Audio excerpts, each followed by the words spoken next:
Audio 1 2. 1 2.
I'm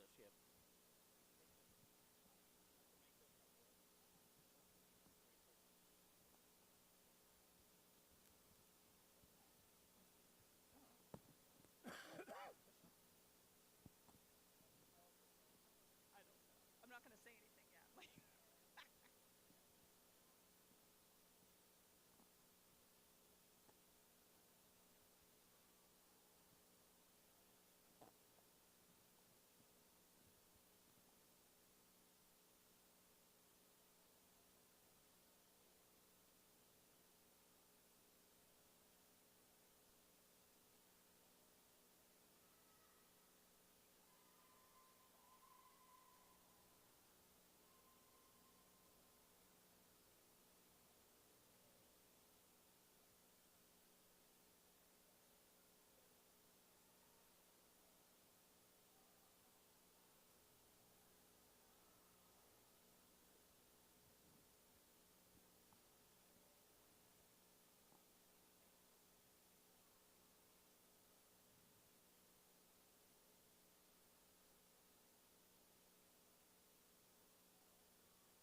We welcome you to Munson Media's production of high school sports. Tonight from the Kennebec Valley YMCA, we bring you high school swimming. Hello, everybody. I'm Rob Mensing. Media Paulus joining me. Jim Whaling's joining me here as the analyst for tonight's broadcast. A little trouble getting up and on the air. We don't have Ethernet here, so we're trying to run a wireless signal. And Facebook gave us some problems, but if you're listening in and you can reach somebody that wants to watch this, the place to watch it is either out on Boxcast, I put a link on Facebook for that, or out at munsingmediasports.com, and we see many of you have been able to find that. So we thank you for that, and we thank you for your patience with us. It's an exciting time for us as we are able to bring the first ever swimming meet to live streaming here on Munson Media. Well, as I said, we brought some experts in here because yours truly knows nothing more about swimming than making a big splash in the pool. So we brought in some experts here. Jim Whalen, who coached Gardiner Tigers back in the late 70s into the 80s. Welcome, Jim, and thank you for your expertise here tonight. And Mia Paulus knows all the kids. She's been following along with her daughter Addie, swimming up through the ages. And for both of you, thank you for being in here tonight. Jim, a little bit back in the day here, things have changed. You have done your coaching back over at the old YMCA. That's right. This is a big change because they only had 4 lanes, and because all the meets were dual meets, so this is quite new with 3 teams and 8 lanes. So a lot of kids going. Well, it's certainly a change, and this new facility, Mia, has made a tremendous difference in swimming here in Central Maine. No, it certainly has, and the Y has a great swim program. Put that plug right out there for any of you parents listening tonight that have young kids that might be interested in swimming. It is an excellent program, and you see a lot of the results of that in these high school kids swimming tonight. Well, this is a tri-match, as you see up on your screen. The Gardner-Halldale co-op team, Erskine Academy, and Cony, the host team tonight, which allowed us to have Mia in here because usually she'd have some responsibilities as she was doing her work here as the kind of swim mom, as we call it. And looks like we're going to get the playing on the national anthem, so we'll pause our talk for that.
Well, a unique presentation of the anthem, and I love it.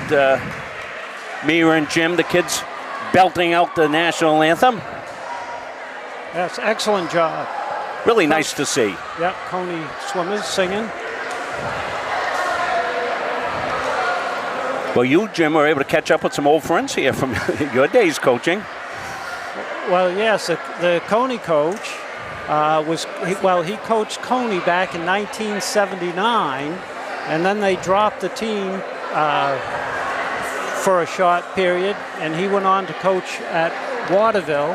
He also coached at Colby College, and so he's been around swimming for a long time, and coached here for Cony for several years. So, Mia, what do we got up on first? So first event up tonight's going to be the 200-yard medley relay.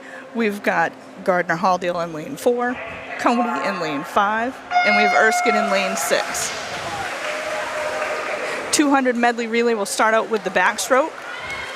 When these first swimmers finish their leg, the second swimmers in the water will swim breaststroke, followed by the third leg, which will be the butterfly. And then your fourth and final leg for the finish will be freestyle. And of course, utilizing the middle lanes here because of the numbers. And for folks at home, at the top of your screen will be lane 1. Coming down to the bottom, 2, 3, 4, 5, 6, 7, and 8. And you see the coaches walking the, I call it sidelines, side of the pool. And Jim, sometimes they'll be barking out what sounds like a cadence. What is that for? Just to keep the rhythm, get the rhythm for like the breaststrokers.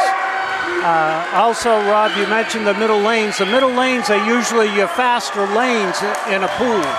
So that's one of the other reasons why they'd be using those.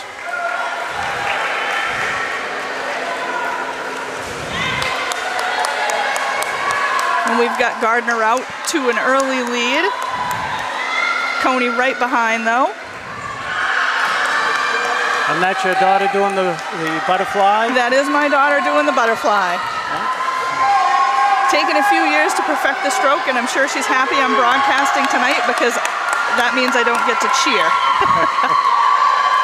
Well, we allow limited cheering in the press box when you... I do a little bit of that when Patrick coaches football. This exciting here at the first two swimmers. We look like we've got a dead heat coming in. Gardner, Cony taking a quick lead. And coming into the finish, looks like Cony's going to have it by about a body length. Well, if I remember correctly, Cony was the state champion last year. They were in the 400 free restyle. They yes. were state champs last year. They ended up finishing 4th in Class A.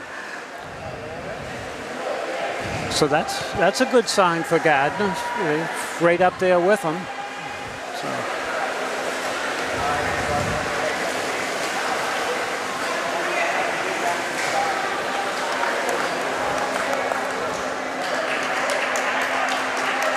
So there is no diving competition. When that segment that normally fits into the program comes, there'll be a break, and that's when we'll hear from our fantastic sponsors. Really not enough time to run anything in between they run this a pretty tight ship, Mia. They sure do. Yeah, we try to keep things stacked pretty good, keep things going, keep the kids warm and loose.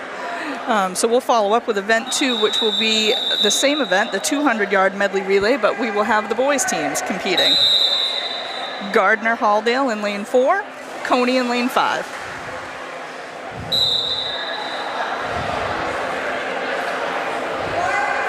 Erskine not in this particular one, so Beth Munsing running our camera, so Beth will be able to zoom in on the middle two swimmers here and give you a real nice close look at them. You'll notice, Rob, that they have to maintain contact with the water all the time on their starts. Of course, a lot of these kids swim together as they're coming up through the stages before high school. Yes, matter of fact, there are many Cony and Gardner kids tonight that are here that have all been on the same KVY Stingrays team for several years.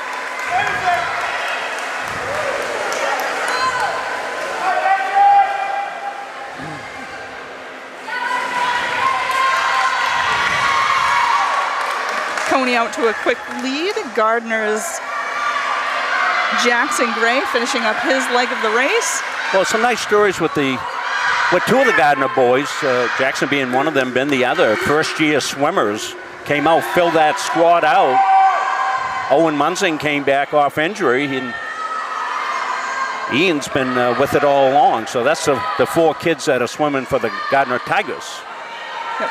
And it's been really nice to see over the last 4 meets the growth in Ben and Jackson, coming from new swimmers and how quickly they've picked up the very basics, because it does take a long time for these kids to learn how to breathe right, to turn correctly, so that they don't disqualify, and it's really been amazing to watch that. So who's in the pool now? So we've got Owen Munzing doing the fly in lane 4, and then Jamison Russell in lane 5 for Cony. So Gardiner's closed what was a really big lead. And we've got Ben in the pool for Gardiner Halldale, filling out that freestyle leg. And in lane 5 for Cony, that would be Raiden Ramkissoon. Raiden just a freshman, but another, of the YMCA swimmers. From the Stingrays. From the Stingrays, yep. And this relay start is something that the coaches work on, so that the start, as soon as it's touched, anticipating the touch and getting off for a quick start.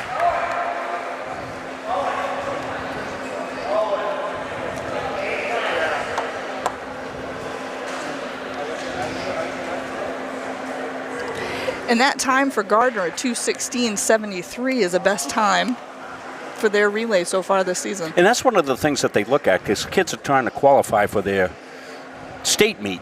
Correct. So that's always in everybody's mind as they compete. And I noticed online that they have recorded everybody's times and stuff from previous meets, so you can see what everybody in the state is doing.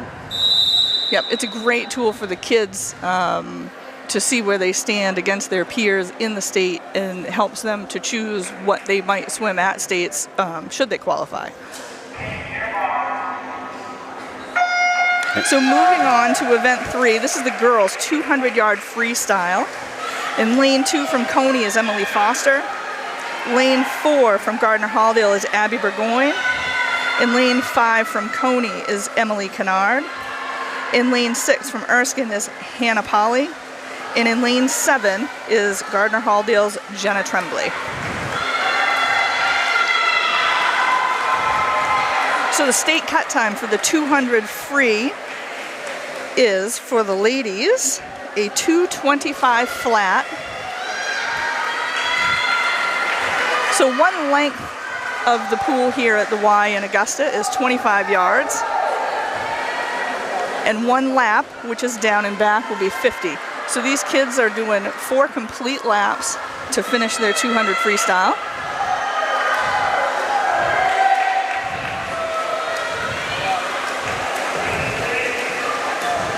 Well, certainly, Jim, the state of swimming has changed a lot since you've relinquished your coaching duties with the new pool here, the beautiful facility up in Waterville that is state-of-the-art. That's one of the nicest pools, I think, in the country.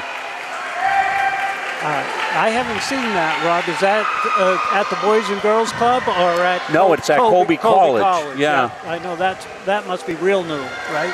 And Bowdoin lets use of their pool, I think, Mia, be Yep, matter of fact, one of the school swims down there, I believe. Brunswick does, Mount Ararat does. I believe there are a couple of others. They will be the host site this year for the Class A state champs, and I believe that Orono is going to be the site for the Class B champs. We were lucky enough last year in Class B to be able to swim at the new Colby facility. It really was absolutely fantastic. It's a lot longer length, right? Yes. It's 50. Yep, it's the one of the only Olympic-sized swimming pools in northern New England. And so they've been host to a lot of championship meets. Impressive finish there by that young lady. Yep, Miss Emily Kennard coming in first in lane 5. That will make her state cut time in the 200 free. Yeah, we can take a look at the board too, Beth, maybe as the kids finish, and we'll wait for that to happen. The board is right across. That's kind of why we set up here. I started setting up on the other side, and I looked, I said, well, we want to be able to show the times as well to the folks at home.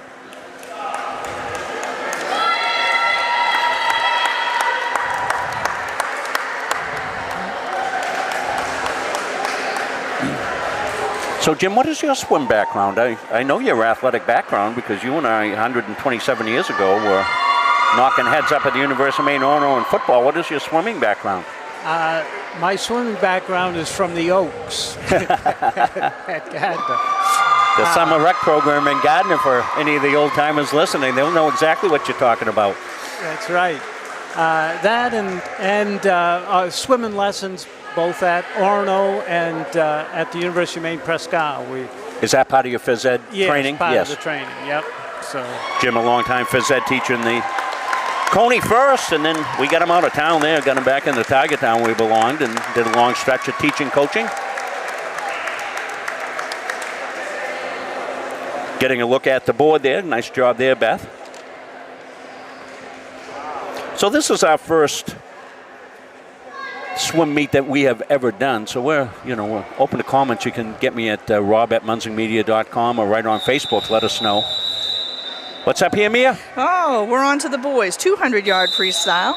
In lane 4, we have Owen Munsing for Gardner Halldale. And in lane 5, we have Reed DeYoung from Coney. Reed and Owen both sophomores, so they'll be competing against each other for a few more years. This is Owen's first competitive season at the high school level. He was out with injuries last year, and I know he's been excited to be in the pool, and proud grandfather moment for me for sure, seeing Owen out competing, and his aunts and uncles are watching back in Massachusetts. Well, this is a competitive one right here. We are very happy to have him back in the pool for sure. Both swimmers looking very strong. The men's cut time for the 200 free for states is a 2:10 flat. So that's the time we're looking at on the scoreboard. Both boys are looking for their state cut in this event. And this is a popular event for the state, at the state meet. It seems to be the better freestyle athletes seem to choose this one. It's almost a sprint, actually. But you got to be a strong swimmer. Yeah, it's an all-out effort, isn't it? For this one, you don't really coast through it. And these kids are right neck to neck. These two. Yeah.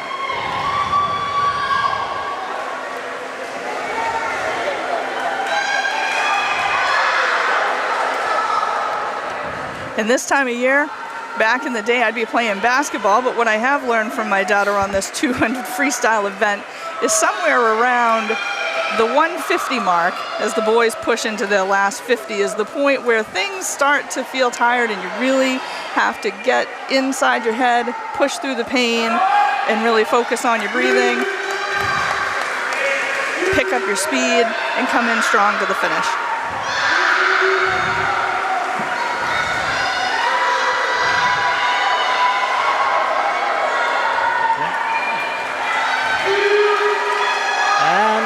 Turning it on here for the... There we go, a little gas left in the tank for both boys, coming in for a nice strong finish. Well, that was good competitive swim right there. Yeah. Yep, that really was.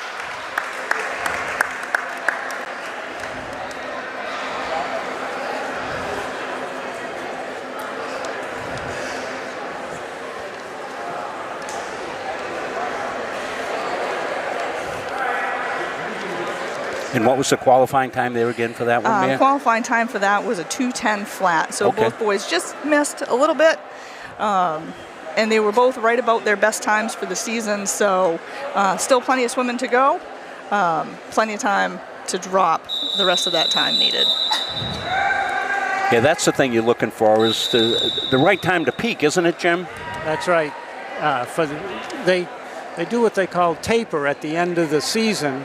And before the state meet, they kind of slow down their workouts. They work, real strong going up to it, but that last week they'll taper off with an easier schedule so that they can peak for the state meet.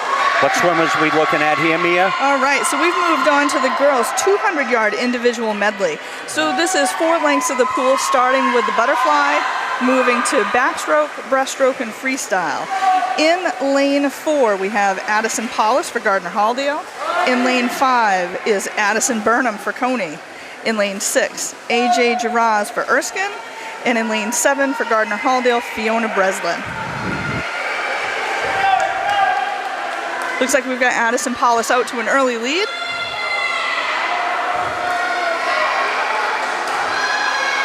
And we'll see tonight as she comes in for her backstroke finish. She's been working really hard trying to learn the new crossover turn to breaststroke.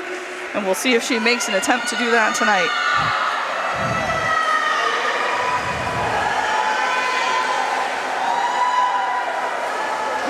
Playing it safe, but that's okay. Still a work in progress.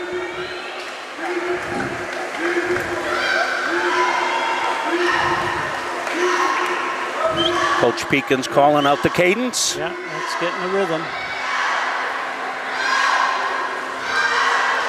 Keep her on pace. So the 200 IM qualify time for states is a 2:45 flat. Addison already has this cut time. I believe that for Addie Burnham, this is her first time seeking it out this season. So we'll see if she can make that time.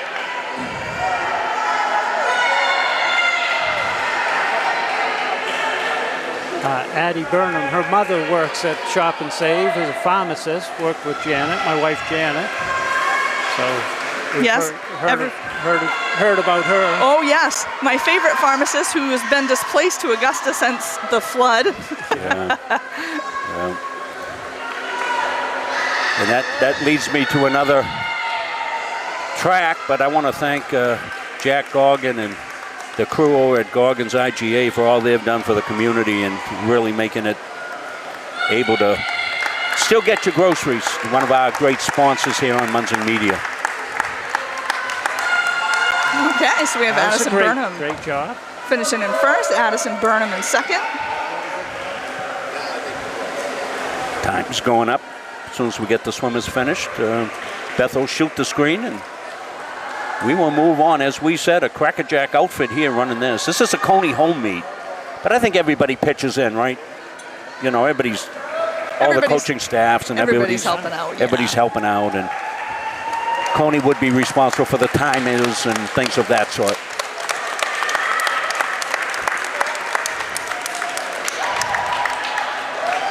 Getting a look at the clock.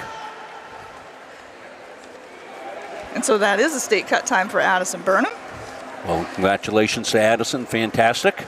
Glad we could bring this live to folks, and I'm sure all the swimmers are going to go home and watch this because they don't get an opportunity to watch themselves that often, I don't think, Mia, unless somebody's filming the meets. Yes, no, not so much.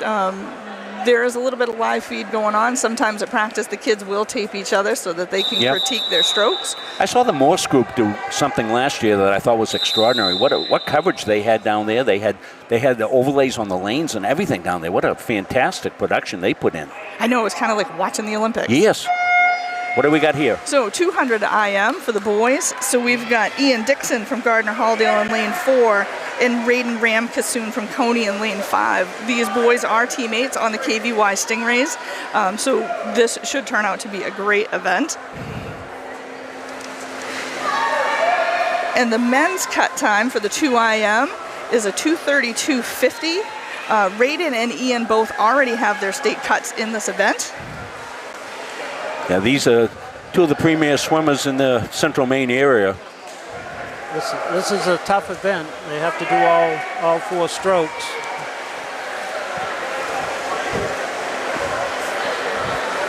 You know, we stream for Gardner, of course, Halldale, both our schools that we stream for, so it's great to see the co-op team and we're streaming for, but we're streaming this for all these kids who are swimming tonight.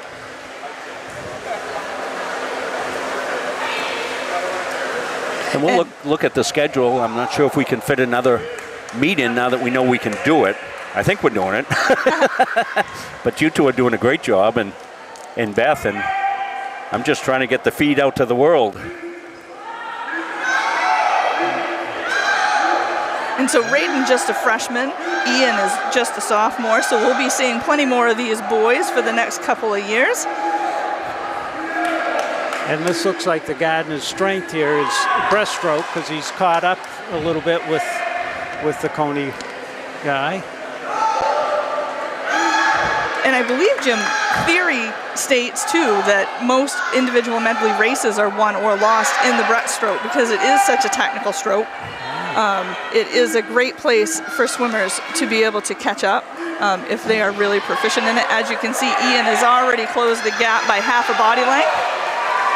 And now the sprint is on. Yes.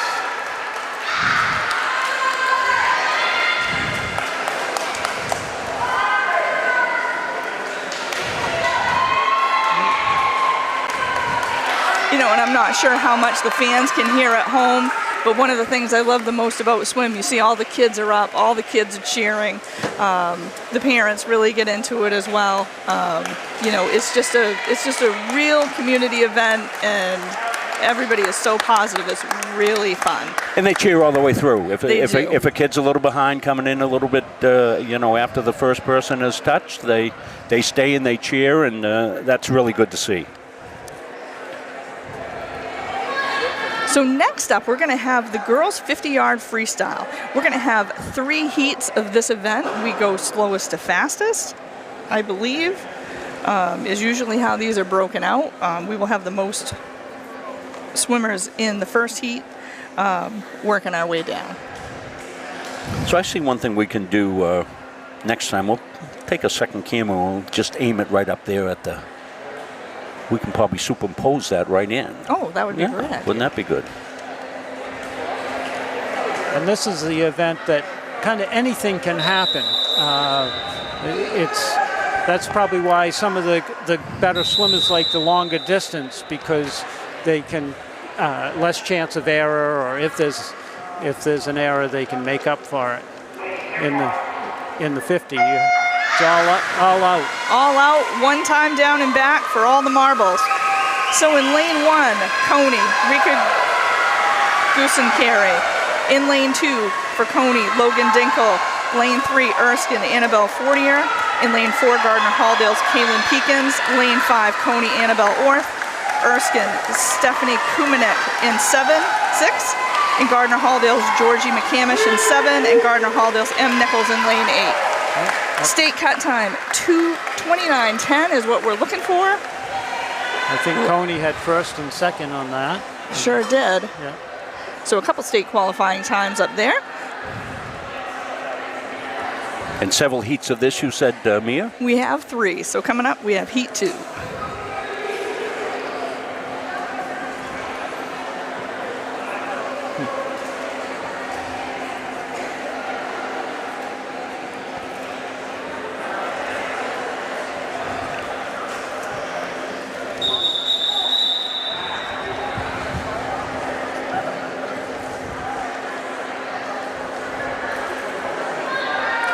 And at the state meets, they would all be seeded from their past times, and then they would have their qualifying times in the morning and then the finals in the afternoons, as far as the different heats go.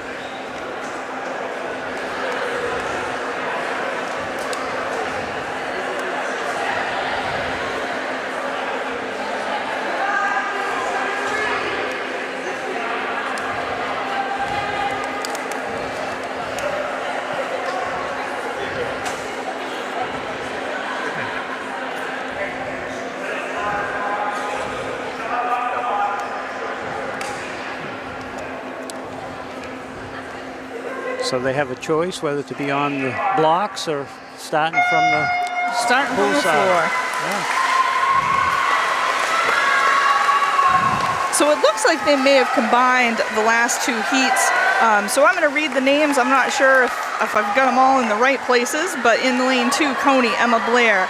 Lane 4, Allie Faust from Gardner Halldale. Lane 5, Cora Kelly from Cony. Lane 8, Eamon Tibber from Coney. We also have from Coney Jordan DeCat, and also from Coney Alyssa Bilodeau.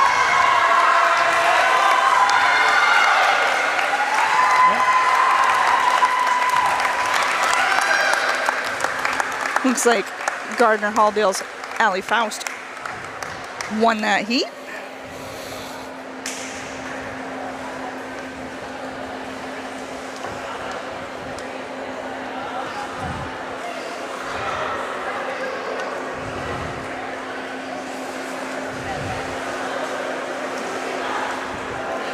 And so next up, we'll have one heat of the boys' 50-yard freestyle.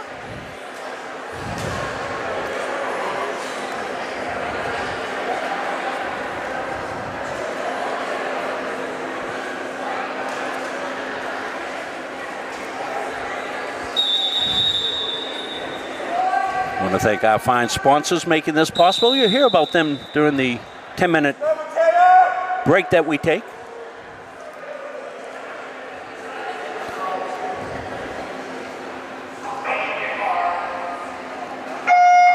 Okay, so in lane 4, we've got Benjamin Dillingham for Gardner-Halldale. Lane 5 for Coney, Mateo Hardy. And in lane 7 for Gardner-Halldale will be Jackson Gray. Jackson, just a freshman, first time out for the team. Same for Ben, who's a sophomore up in lane 4. I cannot stress enough how impressed with these boys I am and their teammates for getting them to this point. They are just swimming amazing. They're just doing the hard work that it takes to train to be an athlete. They're finding a niche here, and that's one of the great things about swimming, isn't it, Jimmy? That you can take a kid that may be a little small, doesn't play basketball because he's not that tall, but he could be a great swimmer. That's right. That's right. It's a great sport. Although it seems like you almost have to be with the YMCA or with a swim program. It's hard to come out if you're in high school just for the first time. Yeah, and that's what those two kids are doing, and credit to them. One, taking a risk. When you're a teen, you don't. One of the hard things sometimes to do is to take a risk on something. I really commend those two kids, and they're working hard. They're getting great coaching and coming along great. Yeah. Yep, they're really doing good. And so we'll have a small break here in the action, because what happens in high school swim is that some teams across the state have a diving program. For those pools that don't have the diving well, those schools don't have a diving program, but the meets are all run the same across the state, and so everybody gets that same break at this point after the 50 free. So probably about 10 minutes, and I think we'll be back. Good. So we're going to take a break, hear from some of our great sponsors. I want to thank them all for making Munsing Media's production of swim as well as we do. Without proper planning and execution. Let Gosline Retirement Planning coach you into a confident retirement. Here at Gosline Retirement, we provide that proper planning and help you utilize a step-by-step approach on all facets of your retirement planning.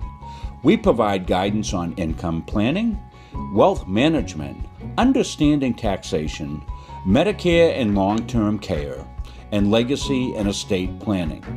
We pride ourselves on working hard for those who have worked hard their entire lives. So, schedule your appointment today and let the team at Gosline Retirement Planning put together. At Central Maine Community College, we are building things that last. We're investing in technology, new facilities, and offering more degree programs than ever before. You can get the traditional college experience at a fraction of the cost. And for some, it's even free. Wait, did she just say free? That's right, free tuition for Maine high school grads from 2020 through 25. Set your goals and find your path at CM. Let's build a future together. The Hutchinson Family Sports Foundation is proud to support Munson Media's production of live streaming high school sports. We recognize the hard work and dedication of Maine's high school student athletes, and we applaud Munson Media's pioneering live streaming efforts. The Hutchinson Family Sports Foundation. Since 1892. And it changes the game, 35-26. This has been a wacko affair. You can make the whole family happy with our award-winning pizza, sandwiches made on fresh baked bread, delicious nachos, or salads made to order. And don't forget the whoopie pies. We pride ourselves on fast, friendly service and an overall experience that's better than you might expect from a pizza place. So order Capsa's tonight. Pick it up, have it delivered, or enjoy our dining room. Give us a call at 582-0522 or enjoy the convenience of online ordering at capsaspizza.com.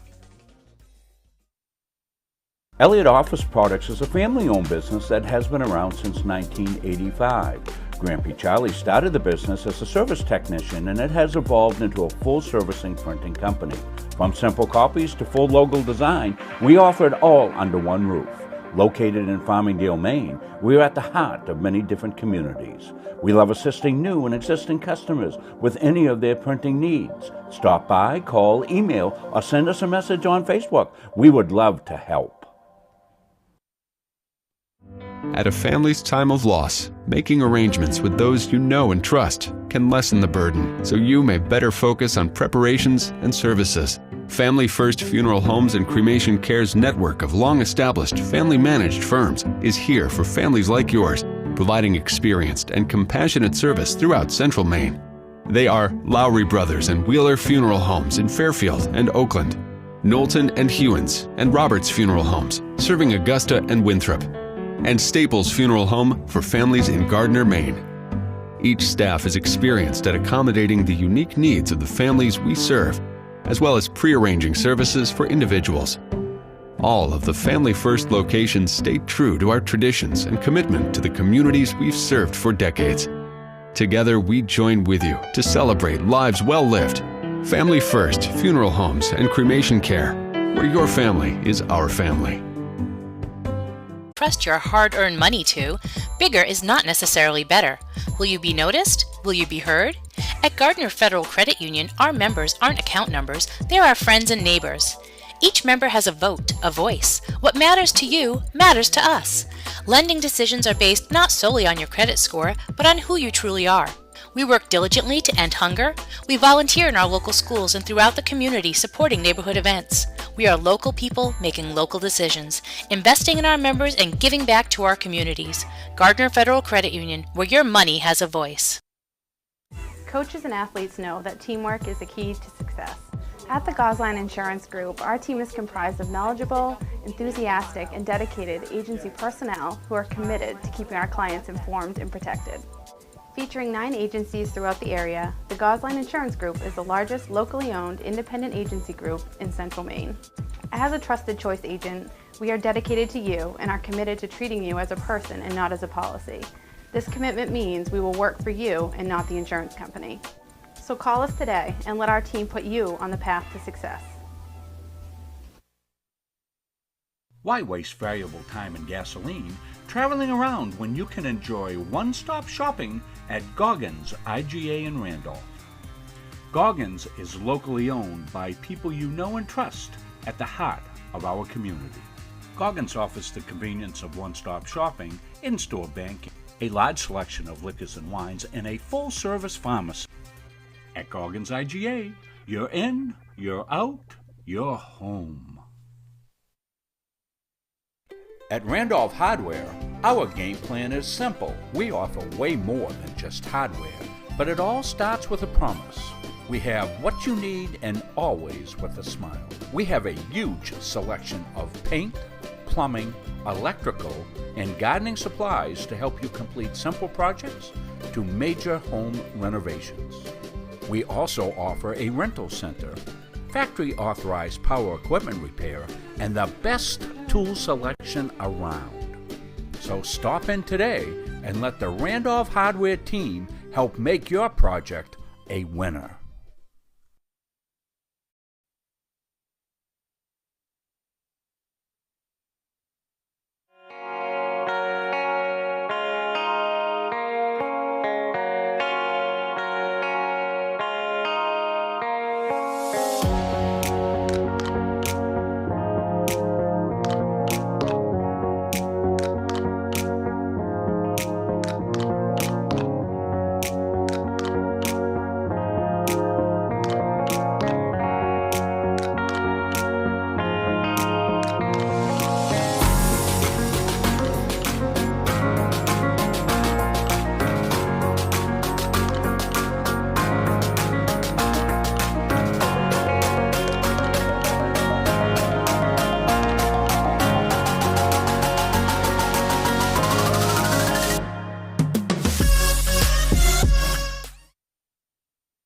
Carver's Driving Academy is the perfect place to learn the rules of the road. Prepare to hit the road with confidence with their 3-week intensive course. Students will not only learn the basics of driving, but we offer individual, high-intensity instruction. We offer in-person and online classes, and our 3-week classes are perfect for student athletes.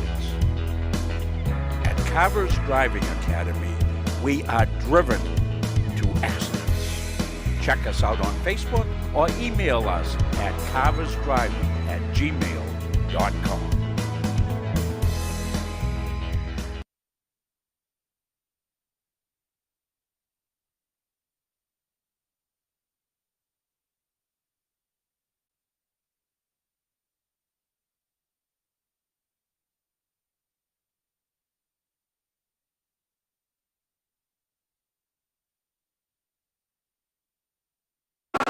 We'd like to thank all our fine sponsors, Saw McGee Construction. They were in the process of getting set to make them their own ad. May have to wait till springtime so we can get out to the pits and do some of those things that we need to do out there. I want to thank all our wonderful sponsors here and thank them for being part of all that we are able to bring you. I don't believe we had them all, some of the ones that we also want to mention the Corliss Gravel Pit as well. Storms are coming. Jason's out plowing. Give him a call. He's got firewood as well for sale. Corliss Gravel Pit. You can find them online as well and also on Facebook. I thought I had their ads up. I'm going to go back and check my little device and make sure we get them all in.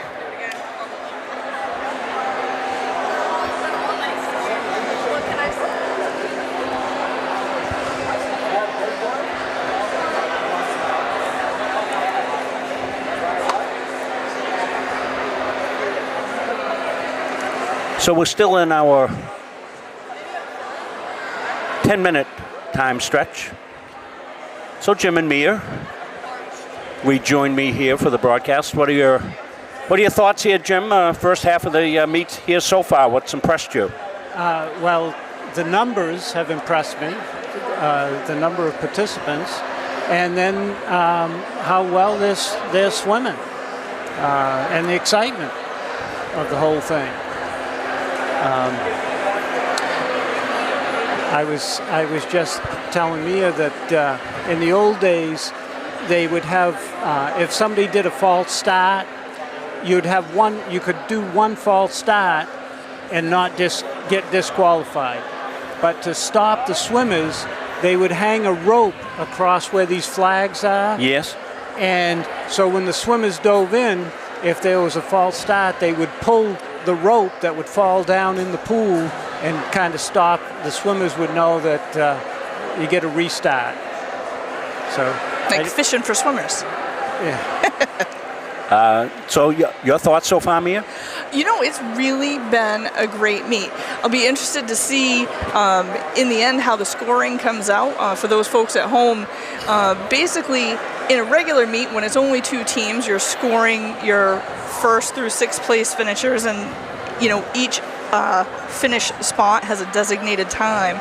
But where this is a 3-team meet, it gets interesting because it's really Cony swimming against Erskine, Cony swimming against Gardiner, Gardiner swimming against Erskine, and so it's kind of like a mishmash of scoring. So it'll be interesting to see how this one comes out at the end. Takes a little bit of time, like a track meet. It is like a track meet. You'll see that each lane has volunteers behind the blocks that are running the timers and the backup plungers for the scoreboard itself, because those times that we do see on the scoreboard are unofficial until they are validated in the meet manager. And I'm glad that there are really smart guys over there who know how to run that program because it is very complicated. I bet it is. So what will we be looking forward to here as we get set to restart? Start the second half. We're going to start with the girls' 100-yard butterfly. It's a tough event.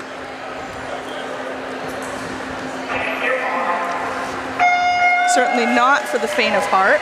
So in lane 4 from Gardner Halldale, we have Jessie Lilly. And in lane 5 for Coney is Liliana Cho. Both these girls do swim outside of the high school league. Jessie swims for the Wiscasset Unsinkables, and Liliana swings for the KVY Stingrays. A question, Mia, do they swim concurrently? I mean, do they swim for the school team as well as? They do. So MPA rules do apply for the bona fide team rule, so you cannot miss high school for your club team. Kids are allowed 2 waivers a year for special events. But luckily, I think the swimming community as a whole does a fairly good job about trying not to schedule those events at the same time. Yeah, everybody's trying to be compliant with the rule and do what's best for kids.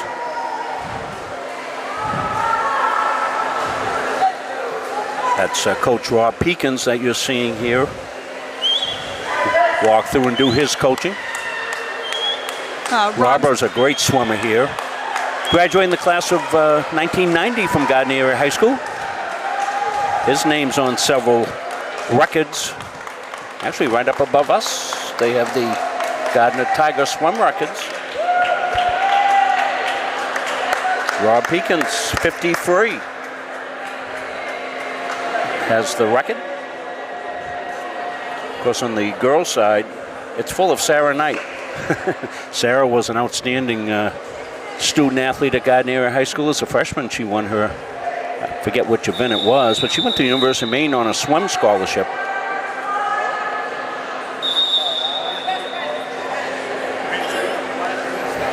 So next up will be the boys' 100-yard fly. 1 swimmer in this event. Always tough when you're swimming against yourself, but that's what these young athletes train to do. So we have Jamison Russell from Coney in lane 5. And he's on a tear. He is. You notice they're doing the dolphin kick where they keep both legs together. They go underwater for quite a while. Then they do a keyhole. They kind of say the arm stroke is like making the shape of a keyhole as they come out and propel themselves with the kick. And for the arms to be legal in this stroke, they don't have to completely clear the water on the exit, but they do, the tops of the arms from the shoulders to the wrist do have to break the surface of the water at some point and come together and go down together simultaneously. And Jamison's going to finish here in strong fashion. And who's judging that, Mia? Is there a judge of the meet? There are 3 referees. You have your meet referee, who will be on the right-hand bottom corner of your screen, who is watching starts and finishes, as well as the stroke for this end of the pool. On the opposite side, you have your starter, who is giving the commands for the swimmers to enter the water. And at the far end, you will have a 3rd official, who is your stroke and turn official, who is watching the strokes of all the swimmers, making sure that they are making legal touches and turns at the other end of the pool. Yeah, and Beth was zooming around trying to find those 3. Thank you. And with the breaststroke and the butterfly, they have to touch with both hands when they touch the wall simultaneously. All right, folks, so we are on to the girls' 100-yard freestyle. In lane 1 from Coney, Bailey Genesso. In lane 2 from Coney, Alana Gove. In lane 4 from Gardner Halldale is Addison Paulus. In lane 5 from Coney, Annabelle Orth. In lane 6 from Erskine, AJ Giraz.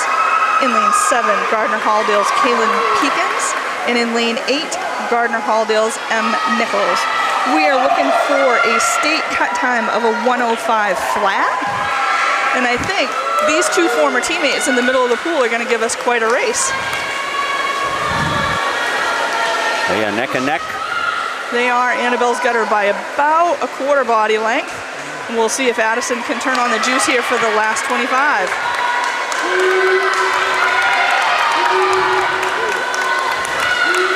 And coming into the finish, it does look like Annabelle Orth is going to have this one.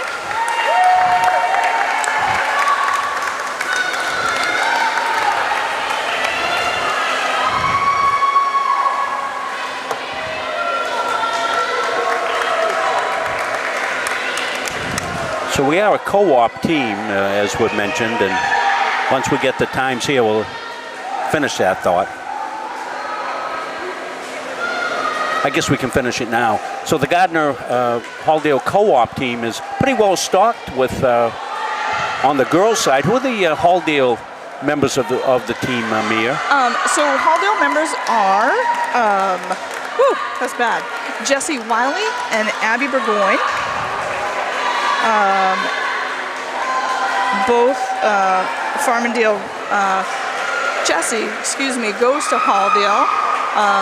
So she's able to swim in our co-op. I believe that Abby is a Kent Hill student, but because she lives in the Farmingdale area, is also able to swim for our co-op.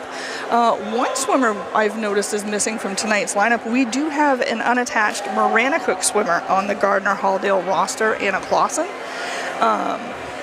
So she tags along with our team for practice. She is able to swim in meets for time only, not for points for the meet itself.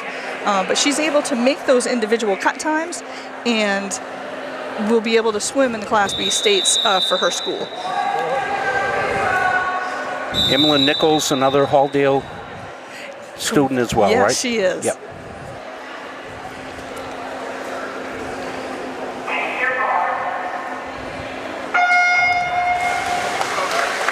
Boys 100-yard freestyles in the pool.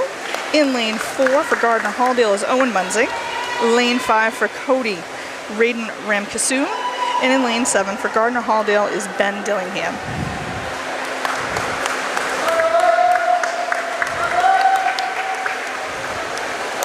And state time for this one, Mia? State time for the boys in the 100-yard free is a 58:50.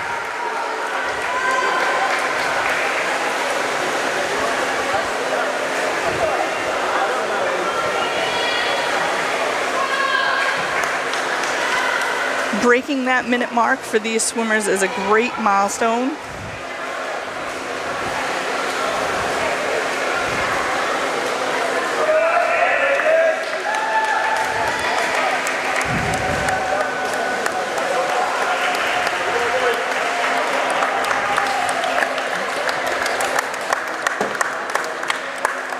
Looks like we've got Raiden coming in first, Owen second.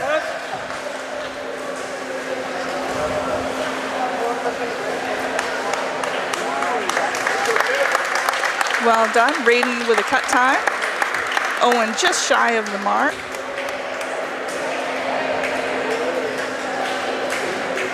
And waiting to see Ben's time come up because I believe that might be close to, that's about a 2.5 second drop off his best time for his 100 freestyle. So way to go, Ben. Way to go, Ben, working hard. And Owen getting close to qualifying.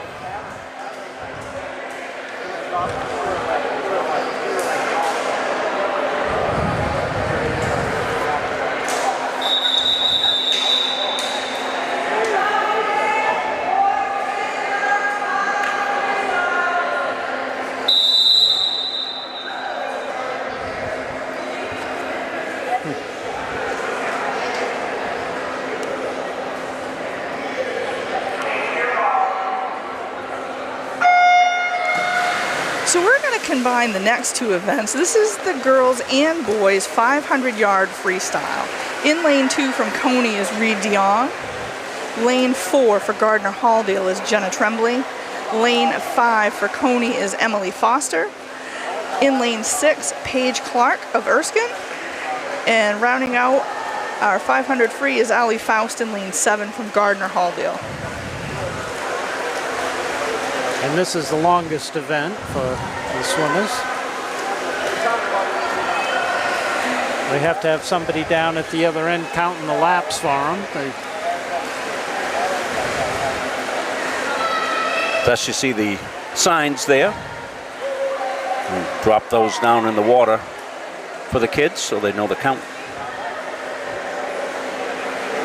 So 20 trips in total for this.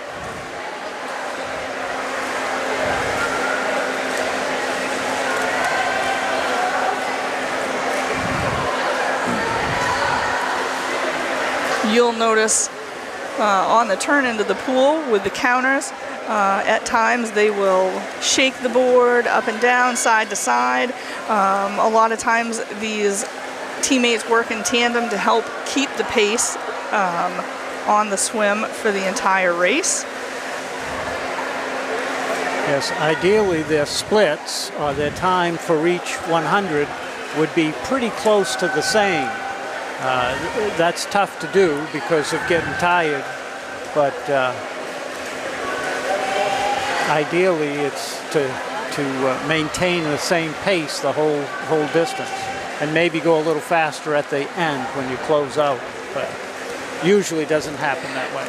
Not so much. There are a few kids out there that do it, and I think outside of high school I get scared too, because these kids swim even longer distances than this. There is a 1,000-yard freestyle and a 1650, which is just about a mile.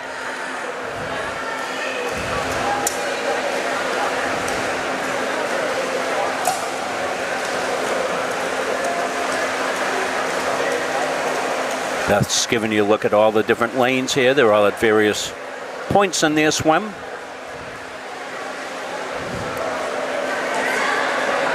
Fantastic way to spend a Friday evening. Pretty good crowd in here.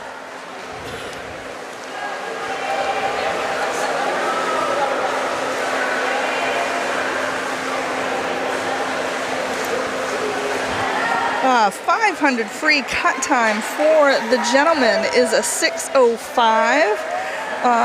Reed does not have that cut time yet, so we'll see if he can maintain his course and hit that cut time. And for the girls, the 500 free is a 6:30. So we'll see if our girls tonight will be able to hit that benchmark.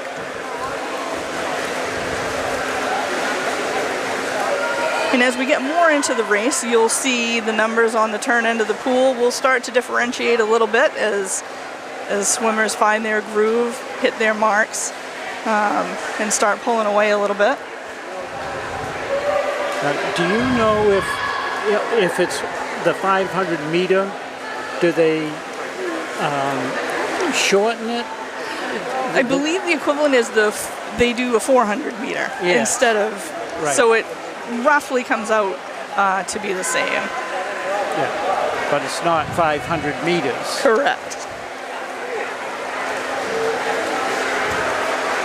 So I feel like this is the part of the broadcast where I pull out my fun fact notes, because I feel like, swimming is, not your typical winter sport. I mean, Central Maine, we all love basketball. I can't wait till February break to head to the Civic Center. But the talent in this room tonight is quite impressive. We have Emily Kennard for Cony, two-time state champion, back-to-back, I believe, in the 2 IM and the 100 back. Last year, Addie Burnham with top 10 finishes in both of her individual events. Cony placed 4th overall in Class A. They were the 400 free relay champs. On the girls' side, for such a small team, they really did well. They finished 8th overall out of 21 total schools in Class B. You'll find in Class B is where your heavy hitter swim schools are from the south. So a little bit of a stiffer time competition, I think. The girls were able to set a new 200 free relay school record. Jessie Wiley finished 8th in the 100 breast. Addie was 3rd in the 50 free, 4th in the 100 free. A lot of promising young swimmers in the pool today. So this is one lap left to go, and they're giving him the whatever you call that. Giving him the cowbell. The cowbell. I love the cowbell. And Reed looks like he's got plenty of gas left in the tank. Looks like he really picked up the pace for his last 50. Yeah, so he's got qualifying on his mind. He sure does, and I think he's going to be very close. And you said that time was what, Mia? It was a 6:05. Come on. Here we go, Reed. Gonna get it? Stretch it. Yes. Yes, he Yes. is. Well done. Good. And he had gas left at the end there, so that was good. It's really about, knowing your own swim style and body, Jim, isn't it, to know how to set that pace for yourself? Yes, yeah. And some nights, it might be different than other nights when you're swimming. Yes, and I've seen coaches when they've made adjustments in who they're swimming against or how they match up the swimmers, because they see somebody warming up real strong. They'll change their lineup so not to swim against that person. So they can tell, a lot of times right. They can tell just by the warm-ups. And so for M. Foster in lane 5 with a unofficial time of 6:20.63, that is a state qualifying time for her. Well, what about midway through the season, Mia? Would you say? Or? I would say today pretty much marks the midway point. Yeah. I think there are about 4 more meets left, and then KVACs, and then states during school vacation. How many days a week do they practice? And how many hours do they get in the pool? I believe everybody swims for about an hour a day for the high school teams, and for the most part, 4 to 5 days a week, depending on whether or not there is a high school home meet here during the week. So sometimes that bumps Gardner Halldale out of their practice time, but sometimes a well-deserved night off. Well, rest has to factor into it, Jim, doesn't it? It's like any other sport. Sometimes, you as a coach, you have to know when to pull the reins back a little bit. You were talking about the tapering early on when we were doing the broadcast, and that's an important thing. That's the coach's role in all this, is to read the team and, when do they need a little bit of a break. That's right. And a little change up in practice.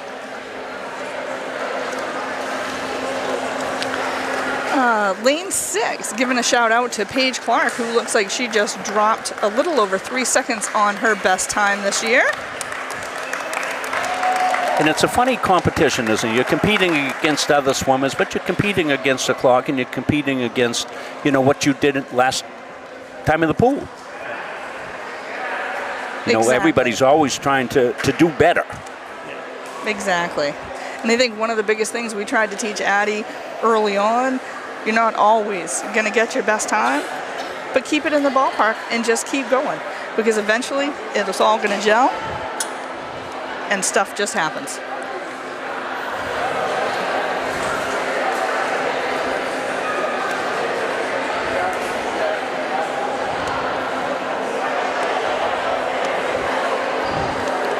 Best turn to the lineup here, getting wide, because it looks like we're going to have all lanes active here pretty much.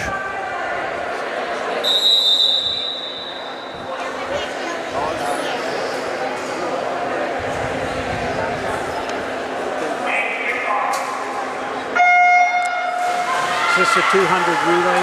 This is the girls' 200-yard freestyle relay. Lane 1 will be Cony. Lane 2 is Cony. Lane 4, Gardner Halldale. Lane 5, Cony. And in lane 6 is Erskine. So each of the 4 swimmers will swim one length of the pool, 50 freestyle. And this is a new event to me. I wonder if they put this in instead of the diving, or it obviously gives the girls more, or the swimmers more of a chance to participate. There's a lot of swimmers here right now. There sure is. And there was all sorts of different tactics, generally speaking, in swim relays that score you the most points as a team. So Cony, with a slightly bigger girls team than Gardner, able to enter 3 teams into this event. And do you spread your talent out amongst those 3 teams, or do you try to stack a team to? Woo! Dottie Hinckley used to always, she'd say, split the relay.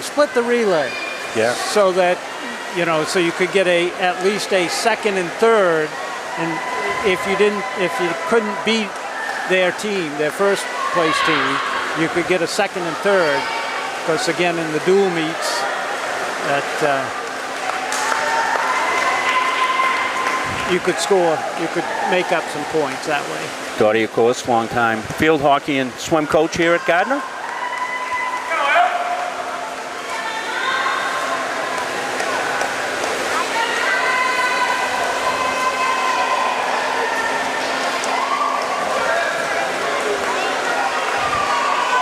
We can see the depth of that Cony team that you mentioned, Mia. Very deep team. And a strong handful of kids, too, that also swim outside of the high school circuit. So it looks like we got Cony coming in first, Gardiner in second.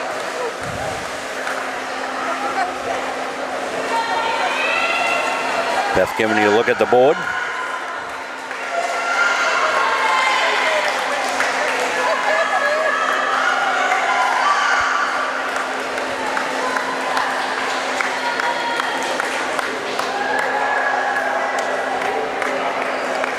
Lane 4 for Gardiner, that was a best time, I believe, for their relay team.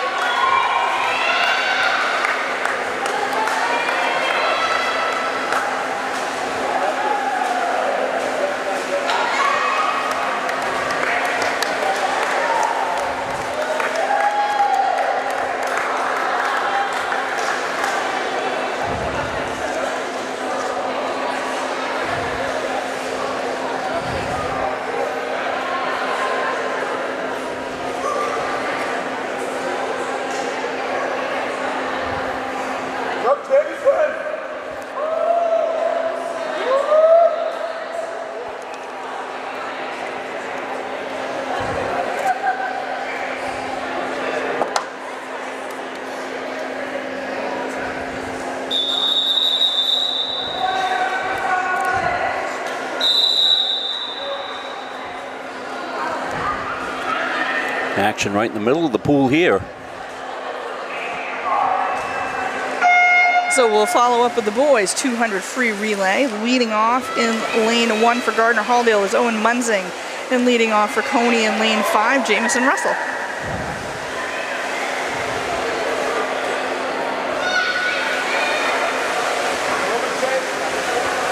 Both swimmers looking really strong coming into the second leg.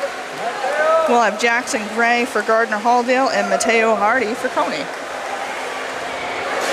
A lot easier to read the names when there's only 2 instead of 8, but you're doing great. Well, we're trying to mention everybody and give everybody as much of a spotlight as we can. Excellent job by all these swimmers here tonight. As I said, our first ever streaming swimming event. Couldn't have done it without Jim and Mia, that's for sure, and Beth doing the camera work.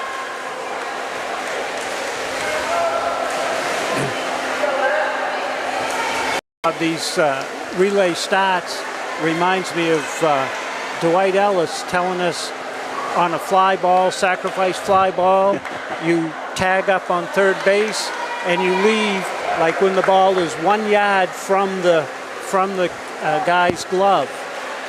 So by the time you make the decision to go, the referee can't tell whether you've left too early or not. Trying to get a little edge, yeah. And that's what these guys should be practicing or do practice when they're doing the relays. They want to take off as soon as the touch. As soon as they want to be in the air with just their toenails touching. And any Dwight Ellis reference is okay with me. Right. Reed DeYoung finishing that out for Cony, coming in first place. Ian Dixon bringing it home for Gardiner Halldale in lane 4.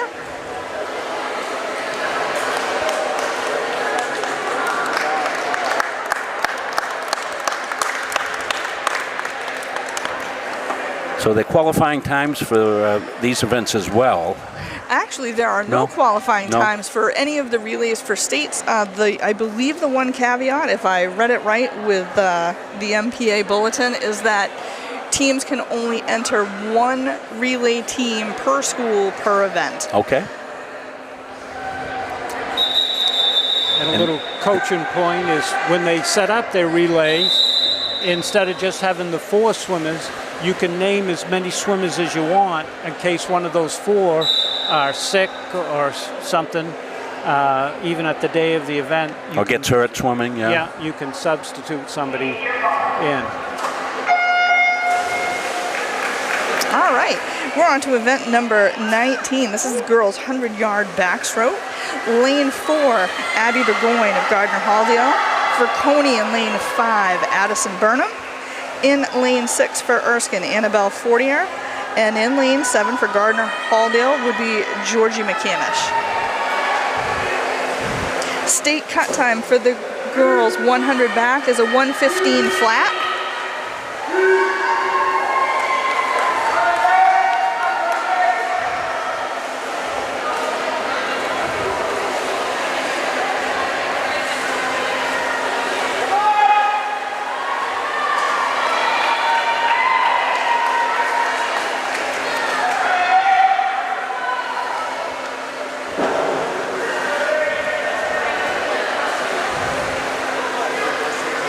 In the backstroke, swimmers are allowed at the turns to roll over to their breast to complete the turn, although they do not have to be legal, but they are allowed to do it. And just a one-hand touch at the end.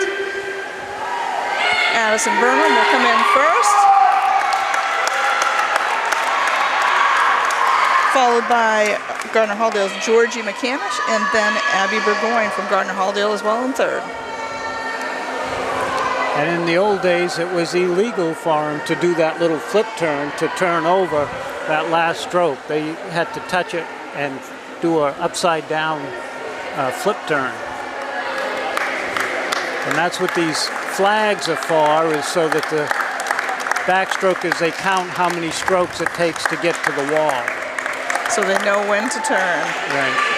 And I believe coming in for Annabelle Fortier and Erskine is going to be a best time. Congratulations. We're so glad you're able to join us tonight. We know there's lots of things going on Friday night, but the numbers look pretty good. People watching, we thank you for that, and we hope this was beneficial to the kids as they've gone back in and been able to watch their performances, and congratulate all the swimmers. Keep training hard.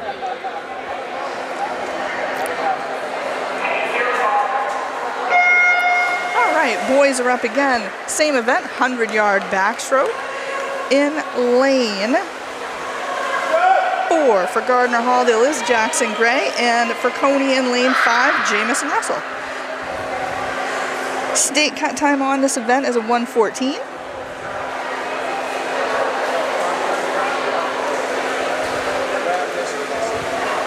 So if you missed the beginning of the broadcast, Jackson, a first-year swimmer, just learning these strokes. And I think I can say, Mia, that his times improve every single time out. They most certainly do. He's doing well mastering the flip turn. I know that his teammates have been working hard with him on that. And, you know, the great thing about Jackson is he's got the swimmer's build. He's got that wingspan that everybody wants to have. Yes. And as he grows and as he gets better at this event, that's going to be tough to beat.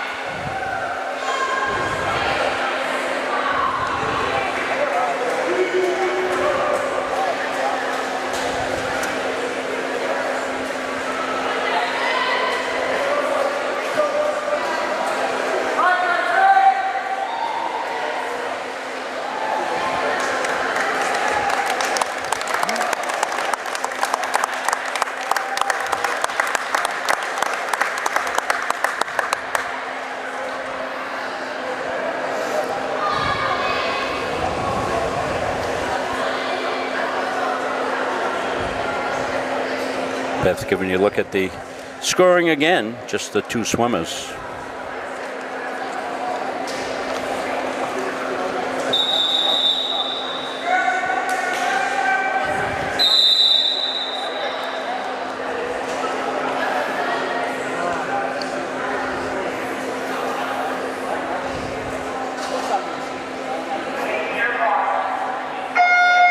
So next up, we've got the girls' 100-yard breaststroke. I'm going to apologize in advance to Emma's mom. Coney in lane 2. Emma Bucalato. In lane 3 for Erskine, Hannah Polly. Lane 4, Gardner Halldale's Jessie Wiley. In lane 5 for Coney, Emily Kennard. In lane 6 for Erskine, Stephanie Kumanek. And in lane 7 for Gardner Halldale is Fiona Breslin. Looks like we've got Gardner Halldale's Jessie Wiley out to an early lead.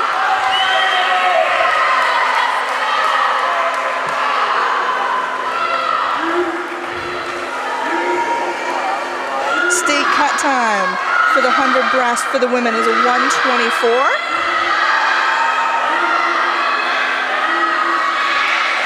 Breaststroke is Jessie's main event. She already has this cut time, looking to increase her personal best.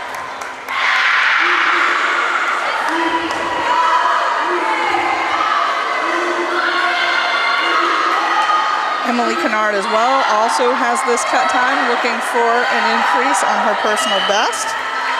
Oh, excuse me, no she does not. I'm looking at the wrong column on my spreadsheet.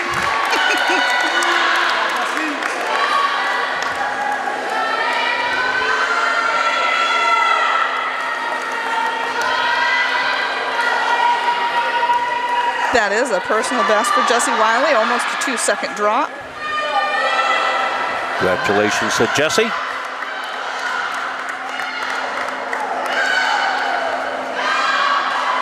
Emily Kennard unofficially just off the state cut time, so we'll see what the official time is at the end of the meet.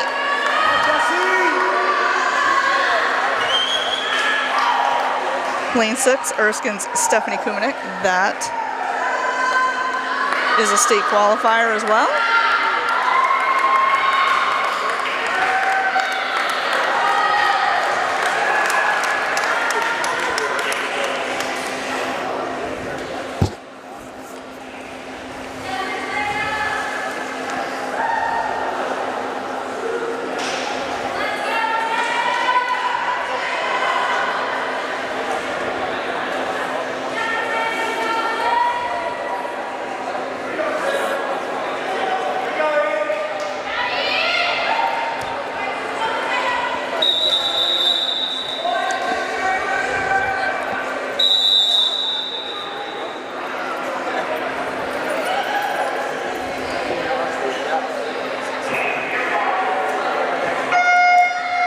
Next up, same event for the boys, we have the 100 breast. In lane 4 for Gardner Halldale is Ian Dixon, and in lane 5 for Coney is Mateo Hardy. The boys' cut time in the 100 breast is a 1:17.50. Ian has been dancing around that cut time all season this year, so let's see if he can't do it tonight.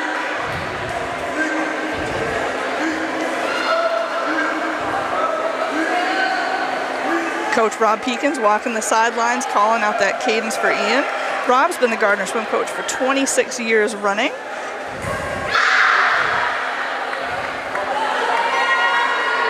Had the pleasure of coaching some tremendous student athletes in that time. Rob was one himself.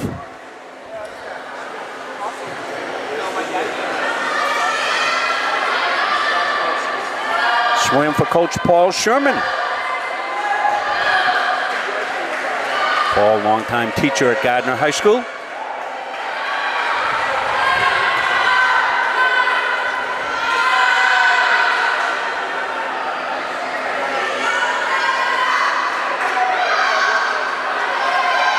Okay, Ian, bring it home. Oof. I think just shy of that cut time, but before we know it, Ian's going to have it. Mateo coming in for a strong finish, and that is going to be a best time for Mateo Hardy as well.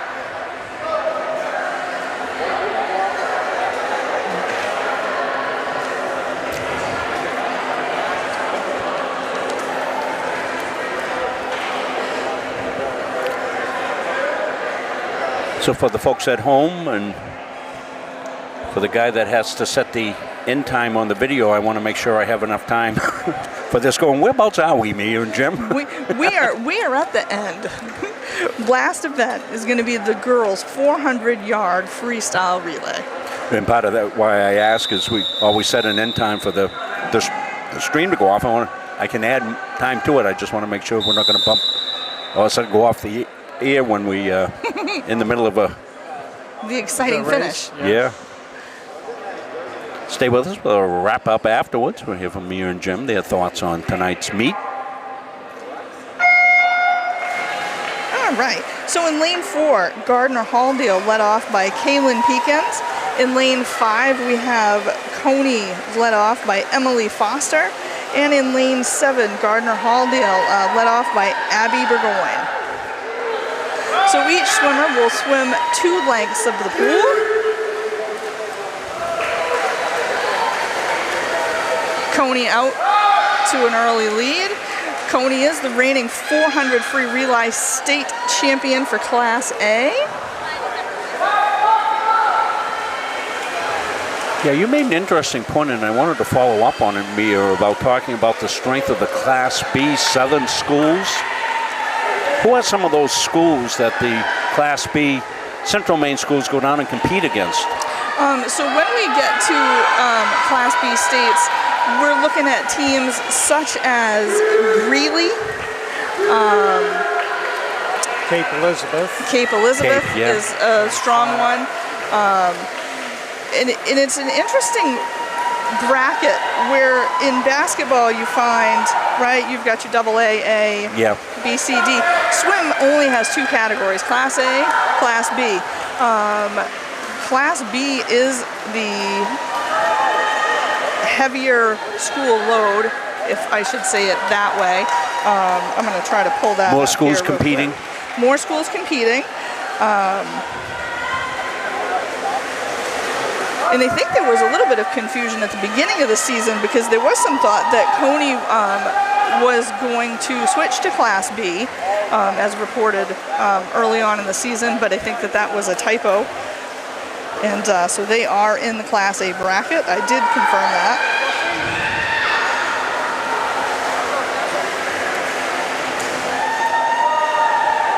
They look very strong, as you said, defending class champions in this event. Yeah. Yarmouth, another one of those strong Southern schools. Morse from Bath. A lot of strong swimmers there. They turn out a lot from their YMCA program down at Longreach. In the Class A boys, and this was a while ago, but Bangor seemed to dominate several years. Old Town had very strong showing. Because Old Town has a swim, or was one of the few schools to have a swimming pool at the time. Bangor on the girls' side, another strong swim program up there for Class A. Brewer as well, moved from Class B to Class A this year. They've got some top-notch talent. Matter of fact, the reigning 50 free champion from the Class B was Bryn Lavinger from Brewer, who is well on her way to, I think, someday us seeing her in the Olympics. She's moved on to Florida. A little Cooper Flag action there. She's gone down to swim with the Sarasota Sharks. But I think that's a Maine girl that you will see in the very near future. Wasn't there a boy that was in the Olympics? Ian Crocker? Doing the butterfly, yeah. Is that, where was he from? I believe Ian Crocker was,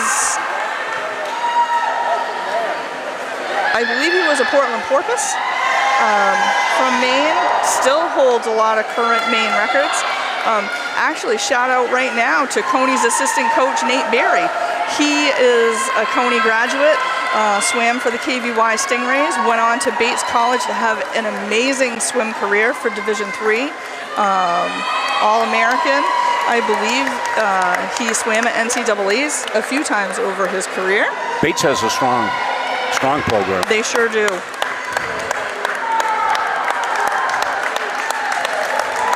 So there's opportunities both in-state and out-of-state for kids to compete at the collegiate level.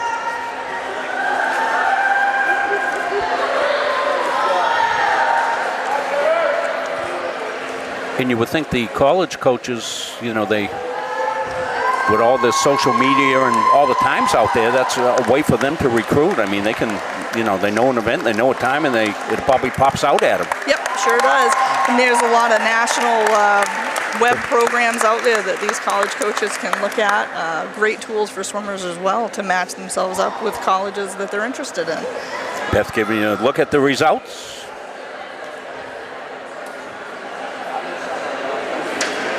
Cony first, followed by Gardiner-Halldale and Gardiner-Halldale.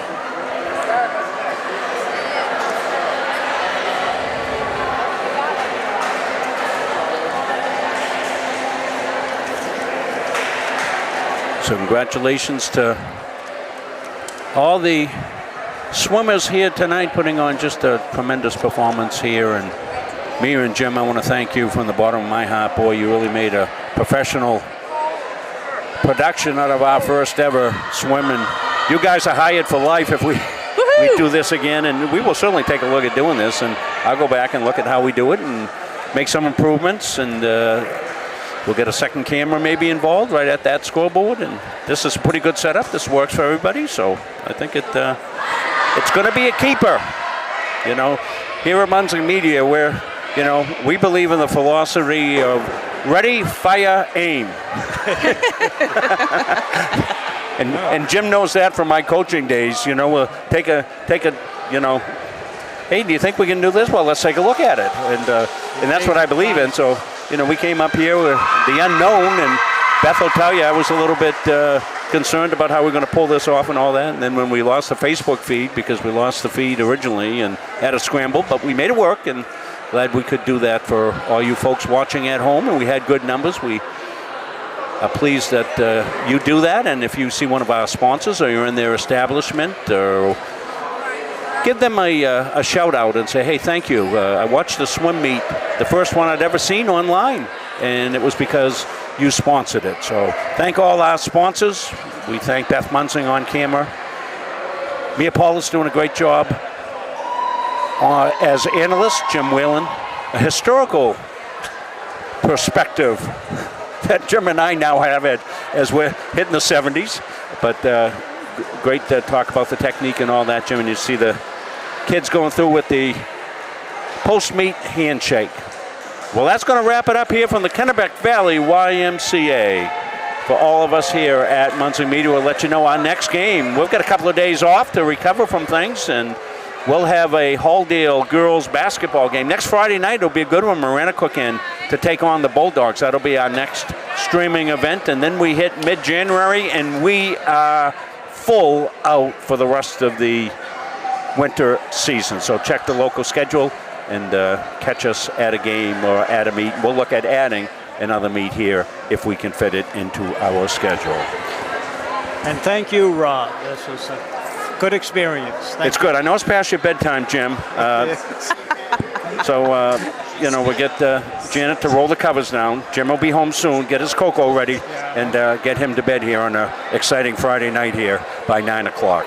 Well, thanks again, Mia. Great job. Rob. Love it. Thank you for the invite. Super excited. Thanks for Beth Munsing. So that's going to wrap it up. We'll end the broadcast. So long, everybody.